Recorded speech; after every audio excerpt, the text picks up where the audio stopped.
It was one of those winter nights when the cold sinks into concrete and refuses to leave. The shelter was quiet, lights humming softly, everyone believing the animals were safe inside. But behind steel bars, 3 golden retriever puppies were shaking on the floor, soaked by freezing water they were never meant to survive. They were only 2 months old, too young to run, too small to understand why the pain wouldn't stop. One began to slow, another fought for every breath. The smallest pressed closer, as if warmth could be borrowed from hope itself. And just when the night seemed ready to take them, someone heard their cries. Before we go on, tell us in the comments, do you believe God sends help through ordinary people? Winter pressed down on a small county shelter outside Buffalo, turning every breath into fog and every metal surface into a blade of cold. The fluorescent lights hummed. Somewhere in the back row, water began to run. The building smelled like bleach that never fully faded, wet concrete, and the sour edge of fear that clung to kennels long after the barking stopped. Outside, the parking lot was a crust of snow packed hard by tires. Wind rattled the chain-link fencing and made the thin windows tick and tremble as if the cold were trying to get inside. Inside, it already had. Row 3 sat deeper than the lobby, past the adoption posters and the cheerful bulletin board no one looked at during night shift. Here, the hallway narrowed, the ceiling felt lower, and the lights flickered just enough to make shadows jump.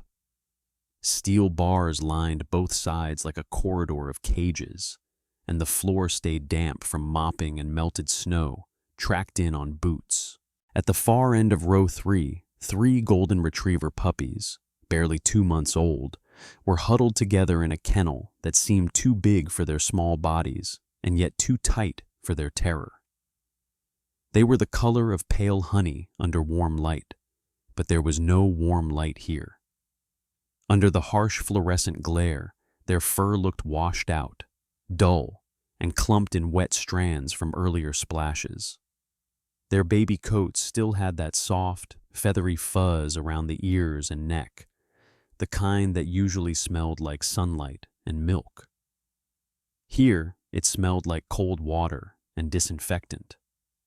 One of them had a slightly darker stripe along his back, a little heavier built for his age, with paws that seemed too large as if he hadn't caught up to them yet. Another was smaller, narrow in the chest, with a pinker nose and wide eyes that never stopped tracking movement. The third had a tiny nick on the edge of one ear, nothing dramatic, just a small tear that made him look perpetually startled. They weren't named. Names required time. Names required someone deciding these were more than intake numbers. Tonight, they were just 3 bodies in a metal box.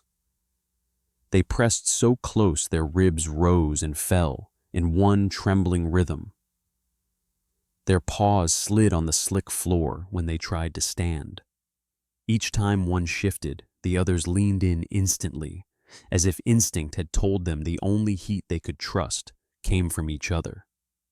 A man approached their kennel with the unhurried pace of someone who had done the same route 100 times. Mike. He was in his early 30s, broad-shouldered, under a worn shelter hoodie, the kind that had been washed so often the logo had nearly disappeared. His hair was light brown and cut short, but not carefully, more like he'd run clippers over it himself when it got annoying. A shadow of stubble sat on his jaw, not quite a beard, not quite clean, giving him a permanently tired look.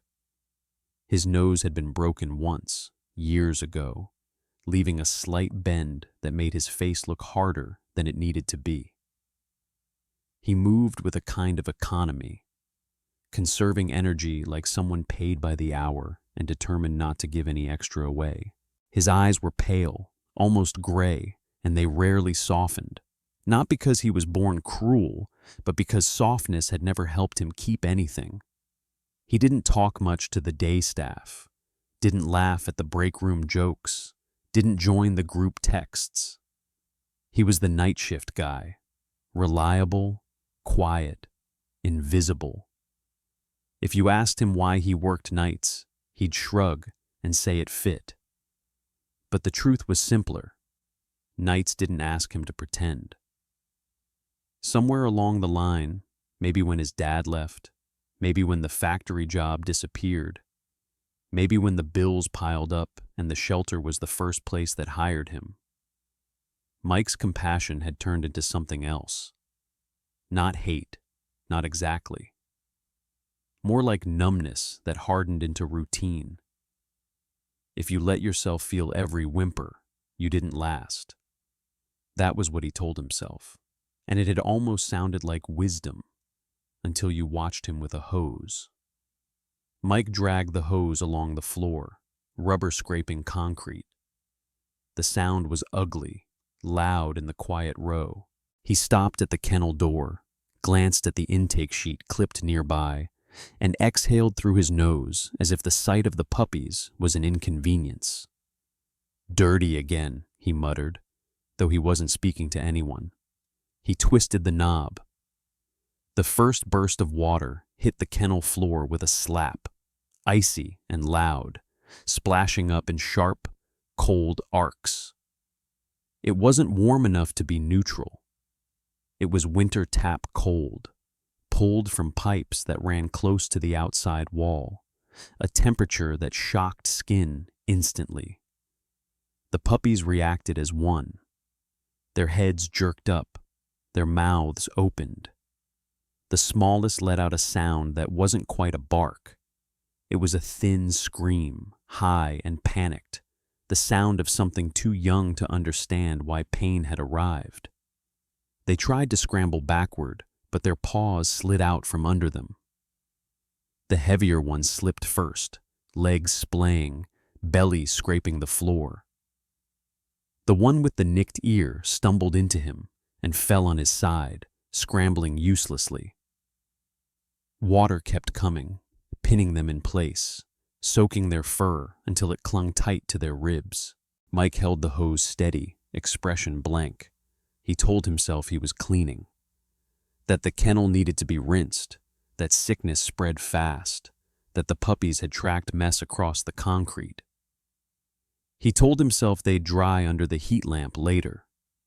He told himself all of it in quick, practiced thoughts, like lines memorized long ago. But deep down, there was another truth, quieter and uglier. No one was watching. That mattered more than he admitted. The puppies cried louder, trying to crawl into the corner where the water hit less directly. Their bodies piled together, shaking so violently their teeth chattered. The smallest puppy pressed his face into the other's neck, eyes squeezed shut, as if darkness behind eyelids could hide him from cold reality. The one with the nicked ear tried to stand again, failed, then tried anyway, tiny legs pumping in frantic, useless motion. Mike's mouth twitched, not quite a smile, more like a reflex. His fingers tightened around the hose grip. A sense of control, small, pathetic, and real, settled in his chest like a stone. It wasn't that he enjoyed suffering the way stories say villains do. It was worse. It was that the suffering didn't register as fully human to him anymore. It was sound. It was mess. It was something in the way of getting through a shift. And if the puppies made it, they made it. If they didn't, well. The thought flickered through his mind, and he smothered it, annoyed at himself for even thinking it. He shoved it down with the same force he used to shove everything else down. Feeling was a door. If you opened it, everything rushed in. So he kept the water running. The kennel floor turned into a shallow sheet of icy runoff that sloshed around their paws. Their fur grew heavy, waterlogged, and the tremors in their bodies became sharper, more desperate. The heavier puppy's eyes rolled toward Mike, wide and glassy, not accusing, not yet, just confused, as if the world had promised him gentle hands and instead delivered cold punishment. Mike looked away. The fluorescent light above buzzed louder for a moment, or maybe that was just his nerves. The building remained otherwise silent. No footsteps, no voices, just water, and the thin, helpless sounds of 3 puppies trying to breathe through fear. Then, somewhere beyond row 3, back closer to the front hall, another sound cut in. A door opened with a soft clack. Wind slipped inside with a faint hiss, carrying the sting of snow and outside air. The shelter's lobby light clicked on, brighter than the kennel lights, casting a long strip of illumination down the main corridor like a spotlight that didn't quite reach the back. Emily stepped inside and pulled the door shut behind her, stamping snow from her boots. She was in her mid-20s, slim, with curly dark hair shoved under a knitted beanie that didn't match her coat. Her cheeks were pink from the cold, and her eyes, brown and alert, moved quickly over the quiet lobby as if she expected it to feel different at night. She wore a puffy winter jacket over scrubs, the kind of practical layering you learned in a city where wind could make you regret every exposed inch of skin. Emily wasn't staff. Not really. She was a new volunteer, the kind that showed up with a warm smile and nervous energy, eager to help, eager to matter. She worked days at a coffee shop and nights when she could spare them, telling herself it was temporary until she figured out a real plan. But she kept coming here because animals didn't ask her to be perfect. They just asked her to be kind, and kindness was something she still believed in. She had signed up for an evening slot to sort donations, mop the adoption hallway, maybe fold blankets. Simple tasks, quiet tasks. She hadn't expected anyone else to be here besides the night shift worker who'd texted a one-word confirmation earlier. Okay. Emily set her thermos on the counter, tugged off her gloves, and listened. At first, she heard only the familiar hum of the building, the vents, the distant drip of something in the utility room. She started toward the back with a bag of donated towels in her arms, thinking she'd restock the laundry shelves. Then she heard it, a sound that didn't match the usual nighttime chorus of barking and settling. This was sharper, younger, not anger or impatience, but a thin, piercing distress that made her stomach tighten instantly. Emily stopped mid-step. Her heart thudded once, hard, as if her body recognized danger before her brain could label it. She tilted her head, listening again.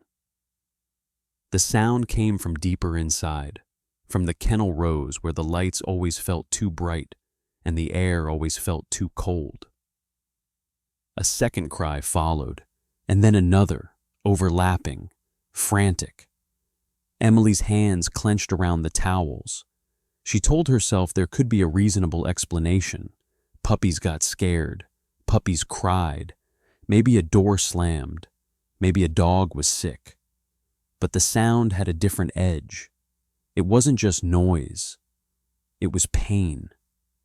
She swallowed, throat suddenly dry, and took a slow step toward the hallway leading to row 3.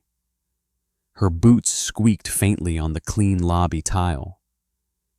The deeper she moved, the colder the air felt, and the more the cries sharpened, guiding her like a beacon. At the entrance to the kennel corridor, she paused. The light here flickered, dimmer than the lobby. Shadows stretched along the floor. Somewhere far down the row, water hissed, steady and relentless. Emily stood still, listening, feeling her pulse in her ears. And then she started walking. Emily did not walk the rest of the way. She ran. The sound pulled her forward, high, broken, nothing like the ordinary barking she had heard before. This was thinner, sharper, a sound that carried panic rather than noise. Her boots slapped against the concrete floor as she passed the last corner, heart hammering so hard it seemed to shake her ribs. Row 3 opened in front of her. Water exploded across the kennel floor. For half a second, Emily's mind refused to make sense of what her eyes were seeing. The fluorescent lights reflected off the wet concrete, turning the floor into a slick, shining sheet. A hose lay coiled at Mike's feet, its nozzle clenched in his hand, blasting a steady stream of icy water straight into the kennel. And inside it, 3 golden retriever puppies. They were no longer scrambling. The smallest lay on his side, legs tucked awkwardly beneath him, chest barely moving. His mouth opened and closed, as if he were trying to cry, but had forgotten how. His fur, once soft and pale, clung flat to his ribs, every bone visible beneath the skin. Another puppy crouched low, shoulders hunched, coughing in short, wet bursts. Each breath came with a faint rattle, his body jerking forward as if the air itself hurt going in. His eyes were wide, unfocused, darting between the water and the unmoving shape of his littermate. The third was still trying to move. He dragged himself forward inch by inch, paws sliding uselessly on the soaked floor. His head lifted, dropped, lifted again, bumping against the others as if counting them, checking they were still real. His tail did not wag. It twitched weakly, an echo of instinct rather than energy. Emily froze. The cold hit her legs as the runoff spread toward her boots, seeping through the seams. She felt it climb her skin, sharp and numbing. And for a terrifying moment, she imagined what it must feel like on bodies that small, soaked through to the bone. "Stop!" she shouted. Her voice cracked, thin against the roar of the water. Mike turned his head slowly, irritation flickering across his face like a shadow. He was close enough now that Emily could see the fine lines at the corners of his eyes, the pale stubble along his jaw, the way his shoulders stayed loose, unbothered. "They're filthy," he said, raising his voice just enough to be heard. "I'm cleaning." Cleaning. The word landed wrong. Emily's stomach lurched. "They're puppies," she said, taking a step closer despite the spray. "It's freezing. You can't—" "They'll be fine," Mike cut in. His tone sharpened, impatience edging into it. "You shouldn't be back here." Emily's hands were already shaking as she pulled her phone from her pocket. Her fingers fumbled once, twice, before she managed to unlock the screen. The camera came up. She framed the kennel, the water, the 3 small bodies pressed to concrete. The image looked unreal through the glass, like something staged for shock value. Except the cries were real. The coughing was real. The way the smallest puppy didn't move at all was horrifyingly real. "Turn it off," Emily said. Her voice sounded steadier than she felt. "Now." Mike's eyes flicked to the phone. For the briefest moment, something shifted in his expression. Not guilt, not fear, but awareness. The sense of being seen. It lasted less than a second. He tightened his grip on the hose. The water did not stop.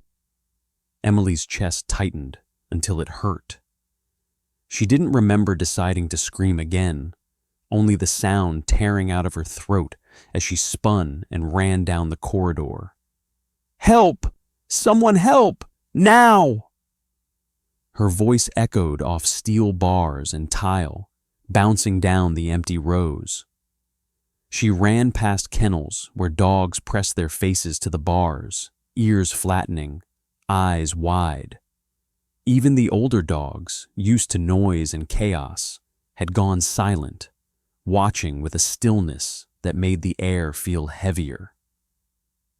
Emily skidded to a stop near the front hall, breath coming in gasps. Her hands shook so badly she nearly dropped the phone. Footsteps answered her call. They were not rushed, but they were fast enough. A man emerged from the opposite end of the corridor, tall and lean, moving with the certainty of someone who knew exactly where he was going. His hair was gray, cut short, and his beard was neatly trimmed, framing a face carved by years of hard lines and harder decisions. His shoulders were slightly stooped, as if the weight of decades spent lifting animals and watching losses had settled permanently into his spine. David. He had worked at the shelter longer than most of the walls had been repainted, long enough to remember when it was smaller, poorer, louder, long enough to have learned that routines could save lives, or quietly end them.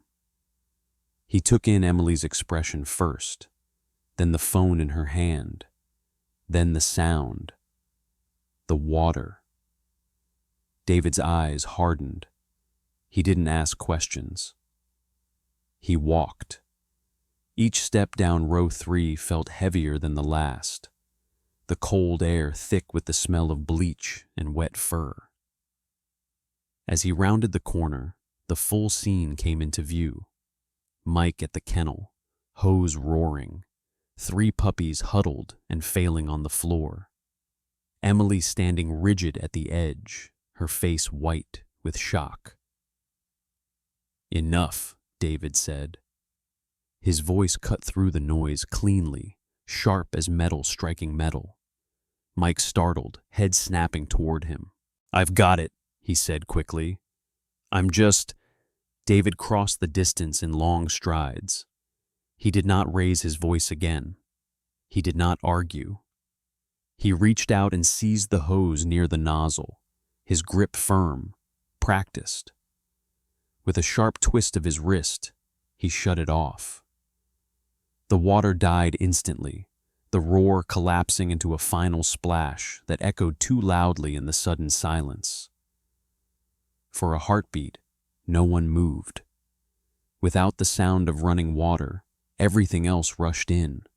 The thin wheeze of the coughing puppy, the shallow, uneven breaths of the one still trying to crawl, the awful stillness of the smallest body on the floor. David crouched, eyes scanning quickly. Too quickly. "Jesus," he muttered. He reached into the kennel, 2 fingers pressing gently to the smallest puppy's chest. The heartbeat was there, barely, weak and fluttering, like it might slip away at any second. David looked up, his face grim. "They're hypothermic," he said. "Badly." They moved fast, but not chaotically. David wrapped the smallest puppy in his own jacket first, pressing the tiny body against his chest, as if proximity alone could keep the heart from slipping away. The puppy was frighteningly light, ribs sharp beneath soaked fur, his head lolling weakly to one side. There was no resistance, no protest, only a faint, uneven flutter where a heartbeat should have been strong and insistent. "Room 2, David said, already walking. "Heat on, now." Emily followed at his side, arms full of towels, her breath coming in short bursts. Her hands felt clumsy, numb from cold and adrenaline, but she forced them to move. The second puppy coughed again as she lifted him, a wet, rattling sound that made her chest tighten. His eyes squeezed shut with each breath, his body jerking as if the air itself hurt. The third puppy was still shaking violently. He tried to stand when Emily scooped him up, paws scrabbling weakly against her jacket. She whispered without thinking. A soft stream of words meant more for herself than him. "I've got you. I've got you. Just hold on." Room 2 was barely larger than a storage closet converted for emergencies. The walls were painted an institutional beige, chipped in places where kennels had scraped against them over the years. A portable heater hummed in the corner, blowing warm air that felt almost unreal after the cold of row 3. The floor was lined with rubber mats, easy to clean, easy to disinfect, never quite warm enough. David laid the smallest puppy down first, carefully, as if sudden movement might break something invisible.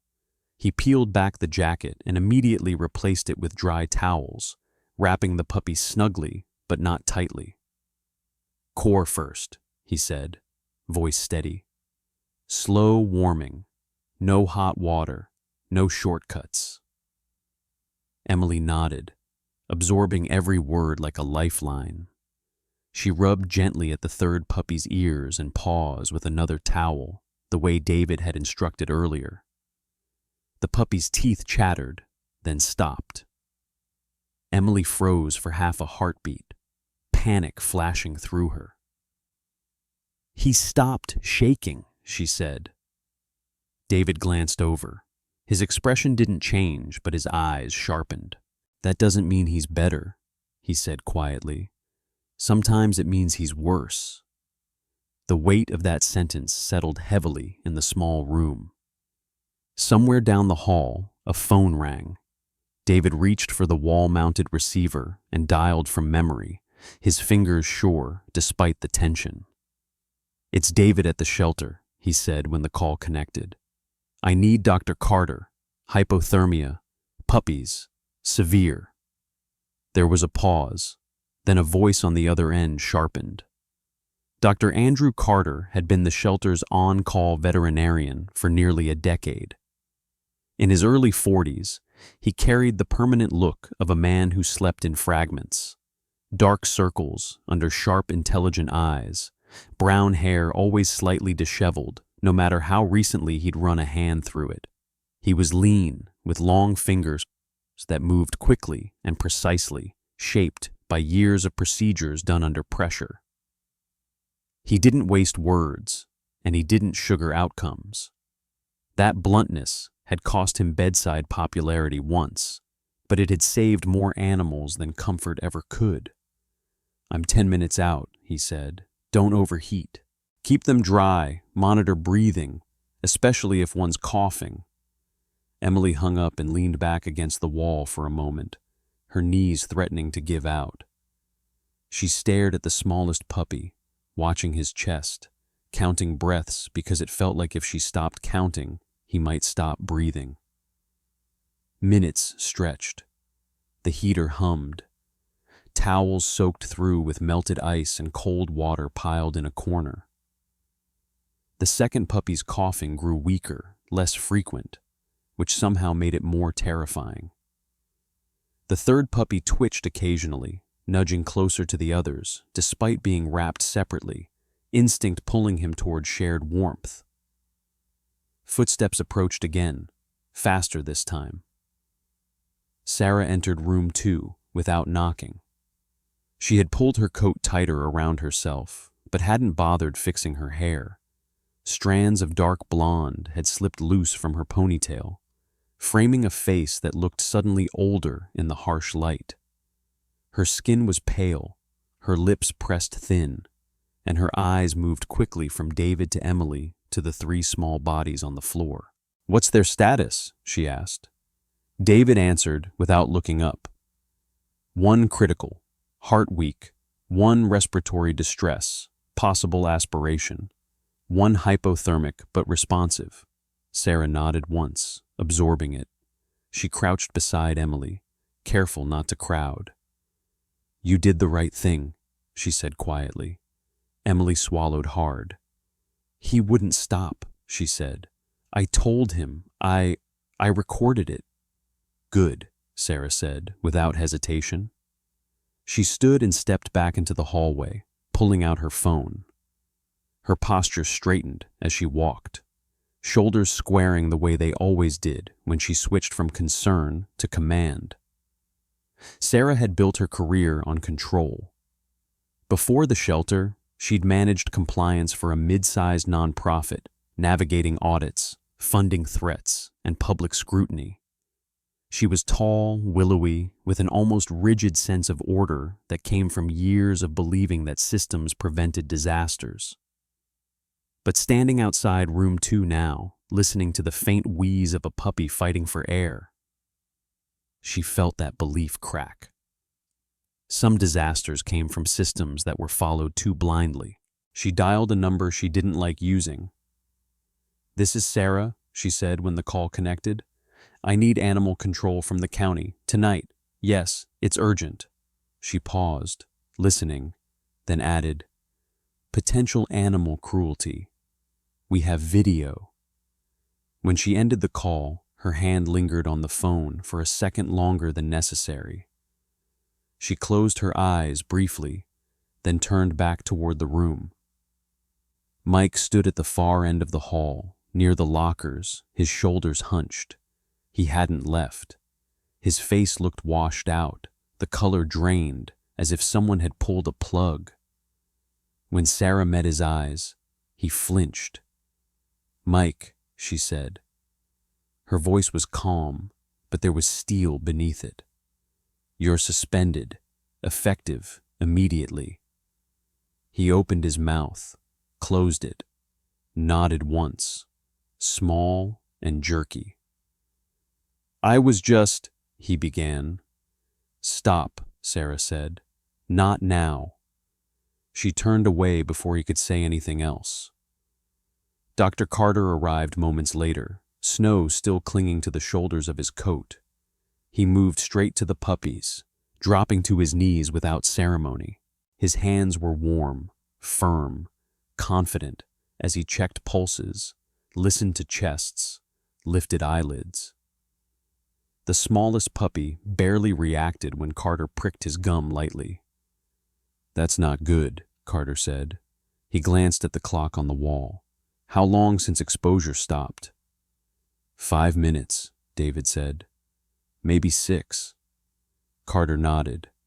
"Then we're in the window, barely." He looked at Emily. "I'm going to be honest," he said. "If we don't get his core temperature up in the next 30 minutes, his heart may not keep pace. Puppies this young don't have reserves." Emily's throat tightened. "So there's still a chance?" "There's always a chance," Carter said, "but it's thin."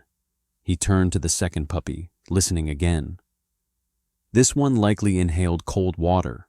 Could be aspiration pneumonia. He'll need oxygen and antibiotics if he stabilizes." "And the third?" Emily asked, barely above a whisper. Carter watched the trembling puppy nudge closer to the others. "He's fighting," he said. "That counts for something." He began working methodically, instructing David to adjust the heater, Emily to keep drying and gently rubbing, careful not to overstimulate. Sarah hovered near the door, taking notes, her mind already racing ahead to reports, footage, procedures. 30 minutes.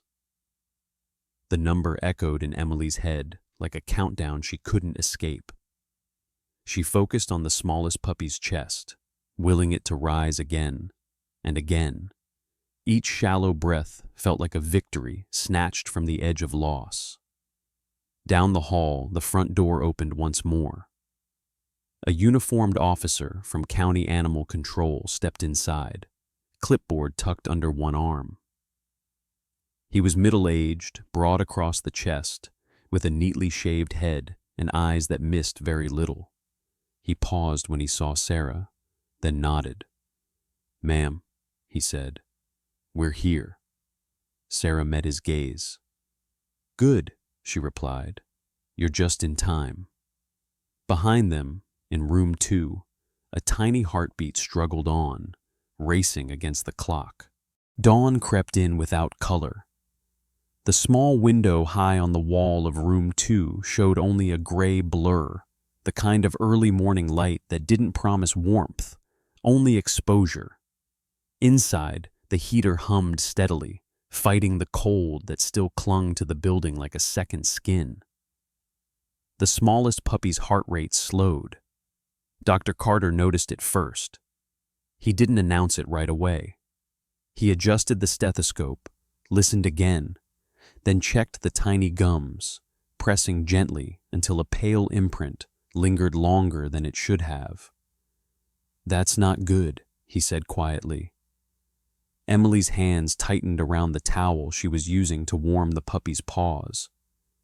She had been sitting on the floor for what felt like hours, legs numb, back aching, body curled protectively toward the small cluster of life in front of her. Her hair had fallen loose from its tie, dark curls clinging to her damp cheeks. She hadn't eaten. She hadn't checked her phone. She had counted breaths instead. "How slow?" she asked. Dr. Carter glanced at the clock. "Too slow for a puppy this young." The room fell silent, except for the heater and the faint, uneven breathing of the other 2 puppies. The one with respiratory distress let out a weak cough, more air than sound. The third puppy, still shaking intermittently, nudged closer, pressing his head against the smallest one's side, instinct overriding exhaustion. Emily shifted closer, placing her hands flat against the smallest puppy's chest, letting her warmth seep through the towel. She focused on staying steady, on not shaking herself. "Stay with me," she whispered. "Please." Dr. Carter met David's eyes briefly. David's jaw tightened. He had seen this moment too many times, when effort narrowed to a thin line between life and loss. He stayed where he was, arms crossed, grounding himself in stillness. Years ago, he had learned that panic never helped. What helped was presence. In the hallway outside, Sarah stood near the security office, watching the progress bar crawl across a monitor. The footage was ugly. The camera angle from row 3 was high and unforgiving, capturing the kennel floor, the hose, the puppies slipping and collapsing. Sarah watched it once without blinking, her face unreadable. Then she watched it again, slower this time, noting timestamps, angles, the duration of the spray. It was longer than she had expected. Her reflection in the darkened screen looked unfamiliar, eyes too sharp, mouth drawn tight. She was tall and lean, her blazer now draped over a chair, sleeves of her sweater pushed up to reveal pale wrists marked faintly by old stress eczema.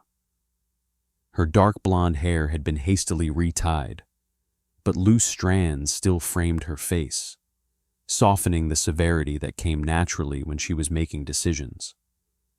She paused the video and leaned back, closing her eyes for a moment. This wasn't a misunderstanding. It wasn't poor judgment in a split second. It was routine. Sarah straightened and opened the door as the county animal control officer stepped in. Officer James Holloway was in his late 40s, built solidly, with a square jaw and lines etched deep around his eyes. His uniform was crisp despite the early hour, and his movements were deliberate, practiced. He had spent most of his career responding after the fact: neglect cases, cruelty reports, situations where animals had suffered quietly for too long. He took in Sarah's expression and the paused footage with a single glance. "Show me everything," he said. They watched in silence. Mike sat on a bench near the lockers at the far end of the hall, shoulders hunched, hands clasped tightly between his knees. He had been there since Sarah suspended him, unmoving, as if leaving would make things worse. His face was gray with exhaustion and something like disbelief. as if the night had tilted in a direction he hadn't anticipated. Officer Holloway approached him after finishing the video. "I need your statement," he said. Mike swallowed. "I was cleaning," he repeated, but the words sounded hollow even to him now. Holloway's eyes were steady. "For how long?" Mike hesitated. "I don't know. A couple minutes." Holloway glanced at his notes. "The footage shows nearly 5. Mike's jaw clenched. "They were dirty." "Were they aggressive?" Holloway asked. "No." "Were they sick?" "No." "Then why use cold water pressure?" Mike opened his mouth, closed it, looked down at his hands. "That's how we do it at night," he muttered. "No one said not to." The words hung in the air. Sarah felt something hard settle in her chest. She stepped forward. "That's not true," she said. "That's not our protocol." Mike looked up at her, eyes flickering. "Then why does everyone do it?" he snapped. "Why was I alone back here every night? Why didn't anyone check?" The question wasn't loud, but it cut deep. Sarah didn't answer right away. She thought of budget meetings, of staffing shortages, of corners rounded instead of cut, of trusting that people would follow rules even when no one watched. She thought of all the times she had chosen efficiency over presence because the math demanded it. Officer Holloway cleared his throat. "This will go to review," he said. "Video, statements, vet reports. I'll need access to all cameras and logs from the past 30 days. "You'll have them," Sarah said immediately. Mike looked between them, something like fear finally surfacing. "Am I in trouble?" Holloway's voice was calm. "That depends on what the investigation finds." Back in room 2, Dr. Carter checked the smallest puppy again. The heartbeat faltered, then steadied, weak but present. Emily exhaled shakily. "That was slower," she said. "Yes," Carter replied, "but it's still there." He adjusted the puppy's position slightly, elevating the head just enough to ease circulation. He moved with precision, hands gentle but firm, his expression unreadable. "This is the window," he said. "If he stabilizes now, he has a chance. If not—" He didn't finish the sentence. Emily nodded, tears blurring her vision. She blinked them back and leaned closer, letting her breath warm the space between her hands and the puppy's chest. The second puppy shifted, letting out a soft whine. His breathing was still rough, but the intervals between coughs had lengthened. The third puppy rested his chin on the towel, eyes half-lidded, his shaking easing slightly. David crouched beside them, resting one hand on the floor to steady himself. He watched the puppies, then glanced at Emily. "You're doing good," he said quietly. She nodded without looking up. Minutes passed. The heater hummed. The clock ticked loudly on the wall, each second stretching thin. In the hallway, Sarah finished her statement with Officer Holloway. Her voice was even, factual, stripped of defensiveness. She didn't minimize. She didn't excuse. "We failed to catch this," she said, "and that's on me." Holloway studied her for a moment, then nodded. "That matters," he said. "Not everyone says it." Sarah folded her arms, shoulders squared. "We'll cooperate fully, whatever comes of this." He made a note and turned toward the door. "I'll be back," he said, "with paperwork, possibly with others." After he left, Sarah stood alone for a moment, the quiet pressing in. Then she went back to room 2. Dr. Carter looked up as she entered. "We're still in it," he said, "but it's tight." Sarah knelt beside Emily, lowering herself carefully to the floor despite the stiffness in her knees. She reached out and placed her hand near Emily's, not touching the puppy, just close enough to be present. "Whatever happens," she said softly, "we're not hiding this." Emily nodded, eyes fixed on the small rise and fall beneath the towel. The smallest puppy's chest lifted again and again. Not strong, not steady, but enough to keep the room holding its breath. Morning did not arrive all at once. It seeped into the shelter slowly, pale light sliding across concrete floors and stainless steel surfaces, exposing every detail that night had blurred. The heater in room 2 still hummed, but the air felt different now, less desperate, less sharp, as if the building itself had loosened its grip. Dr. Carter straightened from where he had been kneeling for hours and rolled his shoulders carefully. His movements were stiff, his eyes bloodshot with fatigue, but his hands were steady when he reached again for the smallest puppy's chest. The heartbeat was there, weak, uneven, but no longer fading. "That's better," he said quietly. Emily, who had not moved from the floor except to shift her weight, inhaled sharply. She leaned closer, counting breaths the way she had all night. 1, 2, 3.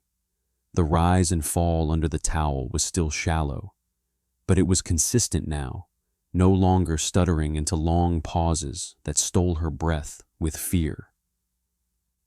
"He's holding," Dr. Carter continued, "not out of danger. But he crossed the line." Emily pressed her lips together, afraid that if she spoke, the sound would break whatever fragile balance had settled over the room. Her hands trembled as she gently adjusted the towel around the puppy's paws. The fur beneath her fingers felt warmer now, not warm, not yet, but no longer icy. Nearby, the second puppy shifted and coughed. The sound softer than before, less wet. His breathing was still labored, but his chest rose more fully, his sides no longer caving in with each inhale. The third puppy, the one who had never stopped trying to reach the others, lay curled close, eyes half open, tail twitching faintly as if dreaming of movement he hadn't yet found the strength to make. David watched them from the doorway, arms crossed, his lined face unreadable. He had stayed all night, refusing offers to go home or sit down. The tension he'd carried since the moment he shut off the hose had not left him, but it had changed shape. Less rage now, more resolve. Sarah entered quietly, carrying 2 paper cups of coffee she'd picked up from the gas station across the road. Her posture was still straight, controlled, but the sharpness in her expression had softened. In the early light, she looked exhausted, dark circles under pale eyes, her dark blonde hair pulled back into a loose knot instead of its usual precise tie. She handed 1 cup to David, then crouched beside Emily. "They made it through the night," she said softly. Emily nodded, eyes never leaving the puppies. "Barely. Barely counts," Sarah replied. Dr. Carter stood and stretched his back. "The smallest one is stable for now. He'll need monitoring every hour today. Fluids, heat. If he keeps improving, we can start thinking longer term." "And the others?" Sarah asked. "The one with respiratory symptoms will need antibiotics and oxygen support intermittently," Carter said. "The third is strong. He'll recover fastest." Sarah let out a slow breath. "Thank you." Carter gave a tired half smile. "You did the hard part. I just followed biology." Later that morning, the shelter changed. Not officially yet. No memos posted, no policies rewritten, but in ways that mattered more. Staff arrived early, drawn by whispers that traveled faster than emails. They stopped outside room 2, voices low, eyes wide, watching the 3 small forms bundled together under blankets. Someone brought fresh towels. Someone else brought a space heater from home. No one spoke above a murmur. By mid-morning, Officer Holloway returned briefly to collect additional documents. He nodded once at Sarah, professional but not cold. "They're alive," he said, glancing through the window. "Yes," Sarah replied. "They are." "That matters," he said again, then left. Sarah gathered the staff that afternoon in the break room. She stood at the front, tall and still, hands clasped loosely in front of her. She didn't raise her voice. "What happened last night will not be buried," she said. "We failed these animals, and we're not doing that again." She outlined changes as she spoke. "No one works night shift alone. No hoses used on animals. Ever. Daily camera checks. Mandatory reporting. Immediate suspension pending review for violations." Some staff nodded. A few looked uncomfortable. No one argued. In room 2, Emily sat beside the puppies, finally allowing herself to lean back against the wall. She was exhausted in a way she had never felt before, bone deep, shaking. But there was relief mixed into it now. Thin and fragile, but real. Dr. Carter returned in the afternoon and smiled when he checked vitals. "He's improving," he said, nodding toward the smallest puppy. "Still the weakest, but improving." Emily swallowed. "Does he have a name?" Carter paused. "Not yet." She looked at the 3 of them, really looked this time. The smallest one, fragile but stubborn, breathing as if each inhale were a decision. The coughing one, gentler, eyes always searching. The third, solid and alert now, already trying to stand again. "Buddy," Emily said softly, touching the towel near the smallest puppy. "Because he didn't quit." She nodded toward the second. "Daisy, she's gentle." And then the third, who licked her fingers weakly as if in agreement, Max. David heard the names and smiled for the first time that day. Weeks passed. The puppies healed slowly, under watchful eyes. Buddy gained weight, ounce by ounce. Daisy's breathing cleared with treatment. Max learned to run again first, wobbling across the padded room like he owned it. The shelter followed through. Procedures changed. Night shifts doubled. Cameras were reviewed daily. Sarah stayed late more often, visible in ways she hadn't been before. The silence that once covered corners of the building no longer held. One cold afternoon near the end of winter, a family arrived. Mark and Helen Thompson stood awkwardly near the front desk, hands tucked into coat pockets.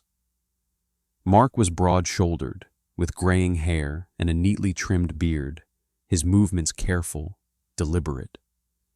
Helen was shorter, warm-faced, with auburn hair pulled into a low ponytail, and eyes that softened instantly when she saw the puppies.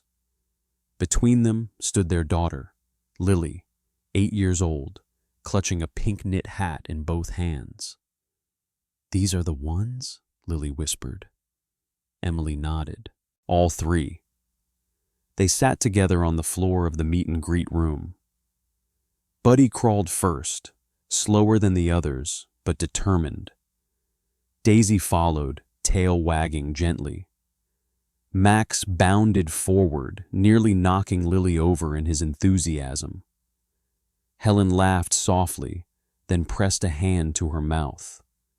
"We want them," she said simply. "All of them." Sarah stood nearby, watching. She didn't rush them. She asked questions. She listened. By the time the paperwork was signed, dusk had returned. Emily carried Buddy out last, bundled in a soft blanket. The air was cold, but clean. The kind of cold that no longer felt threatening. Snow crunched underfoot as they reached the car. Lily waved from the back seat. "Bye," she whispered to the building. As the car pulled away, taillights glowing red against the white, Emily stood still for a long moment. Behind her, the shelter doors closed quietly. Inside, the building felt changed. Not fixed, not perfect, but awake. And that was enough to let one breath stay. Sometimes miracles don't arrive with thunder or light. Sometimes they arrive as a single breath that refuses to stop. That night, no angel opened the door. No voice came from the sky. Only a moment when one person chose to stand up and say, "Stop." And maybe that's how God works most often. Not by changing the world all at once, but by placing compassion in ordinary hands and asking us what we will do with it. Every day, in quiet places like shelters, streets, and homes, someone is hurting. Someone is waiting. Someone is one breath away from being forgotten. If this story moved you, let it remind you, you don't need to be powerful to be part of a miracle. You only need to care when it's easier to look away. Please share this story so it can reach someone who needs hope today. Leave a comment and tell us where you're watching from, or say a small prayer for those who can't speak for themselves. And if you believe, even just a little, that love can still change outcomes, subscribe to this channel and stay with us. May God bless you, protect you, and guide your hands to kindness in the moments that matter most.